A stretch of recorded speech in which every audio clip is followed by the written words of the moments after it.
Free World by Cynthia Morrison. Roger King dreamed of becoming an astronaut ever since the day his family visited the Space Center at Cape Canaveral, Florida. The middle school student then placed all his efforts on achieving scholastic success, as he found that this would be the path that would ultimately send him into the wild blue yonder and possibly beyond. One day, as he was exploring his neighborhood coastal community, Roger found what appeared to be a handwritten journal. Part of the journal was missing, but luckily the first few pages were still legible. He quickly made his way to his friend's home to share his find. When his friend Kenny answered the doorbell, he found Roger full of excitement. "Come on, Kenny, you won't believe what I found. I think it's a pilot's journal. Let's take a look through it under the tree out back." Kenny informed his older sister, Brooke, that he was going out back with Roger for a while. The two boys then found their secret little place within the shade of the large blue oak tree. "Look, Kenny, the first page has the flight commander as Captain Royce Durkin and a flight engineer named Lieutenant Ben Bowery." "Wow, Roger, what's the rest of it say?"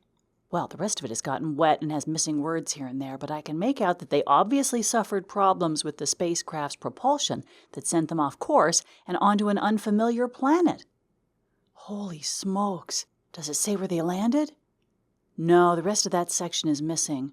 Oh, man, I can't wait to be an astronaut." "You can't be an astronaut."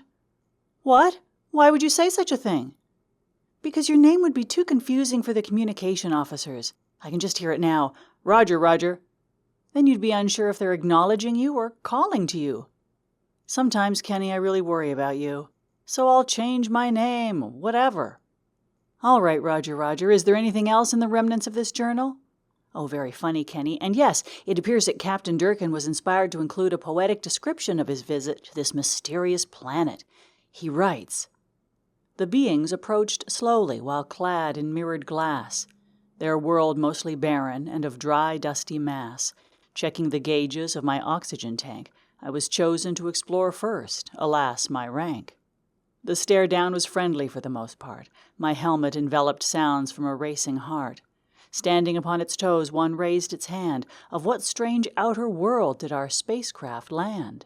They had no eyes, but seen me clearly. One began to speak with meaning sincerely. 'Have you any water?' I asked as they came nearer. 'No water here, it only spots our mirrors.' This place appeared free and without any conflict. No authorities, prisons, courts, or even convicts. Pointing and judgment not something to elect, for here accusations upon you will reflect." Their curious passiveness began to make sense. Relieved by understanding, my departure commenced. Sharing reflective philosophies of the mirrored beings, still humankind insists on judgment and overseeing. After some thought, Kenny expressed his opinion of the poem. "It sounds to me as if they landed on an almost perfect world." "Yeah, I think I remember hearing about that mission. On their return to Earth, one of the small hatches gave way.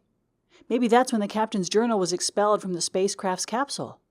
So, Roger, when you command your own mission one day, take me along and drop me off wherever this free world may be." With a big smile stretched across his face, Roger excitedly responded, "Roger, Kenny." Kenny gestured with a salute. "Roger, Roger."